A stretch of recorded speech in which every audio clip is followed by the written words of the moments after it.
পটুয়াখালীর কলাপাড়ায় ঢাকাগামী ৬টি যাত্রীবাহী পরিবহনে অভিযান চালিয়ে ৩৫ মণ ঝাটকা ইলিশ জব্দ করেছে ভ্রাম্যমাণ আদালত।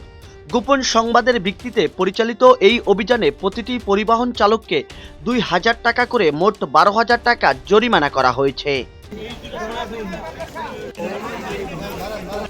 শনিবার ২ নভেম্বর সন্ধ্যা থেকে গভীর রাত পর্যন্ত পৌর শহরের বাস টার্মিনাল এলাকায় এই অভিযান পরিচালনা করেন নির্বাহী ম্যাজিস্ট্রেট ও সহকারী কমিশনার ভূমি ইয়াসিন সাদেক।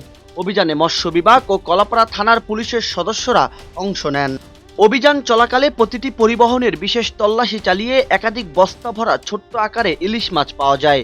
মৎস্য কর্মকর্তা জানান, জব্দ করা মাছগুলো দৈর্ঘ্য ছিল গড়ে ১০ ইঞ্চি, যা স্পষ্ট ঝাটকা হিসাবে শনাক্ত করা হয়েছে।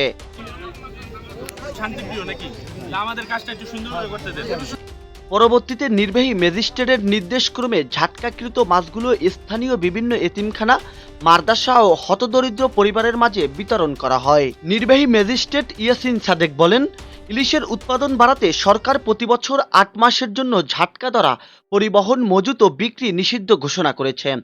১ নভেম্বর থেকে আগামী ৩০শে জুন পর্যন্ত এই নিষেধাজ্ঞা কার্যকর থাকবে। কেউ এই আইন অমান্য করলে তার বিরুদ্ধে কঠোর আইনি ব্যবস্থা গ্রহণ করা হবে। মৎস্য কর্মকর্তা আরও জানান, ঝাটকা সংরক্ষণে ভ্রাম্যমাণ আদালত অভিযান অব্যাহত থাকবে। ইলিশ বাংলাদেশের জাতীয় মাছ এবং দেশের অর্থনীতিতে গুরুত্বপূর্ণ ভূমিকা রাখে, কিন্তু অল্প বয়সী ঝাটকা মাছ ধরা অব্যাহত থাকলে ভবিষ্যতে ইলিশের উৎপাদন মারাত্মকভাবে ক্ষতিগ্রস্ত হবে বলে আশঙ্কা করছেন এই কর্মকর্তা। জাহিদুল ইসলাম জাহিদ, খবর কুয়াকাটা।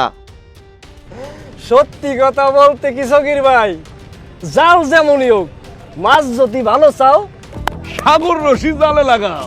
দেশেরা একটাই নাম, সাগর রশি তার নাম। দেশেরা একটা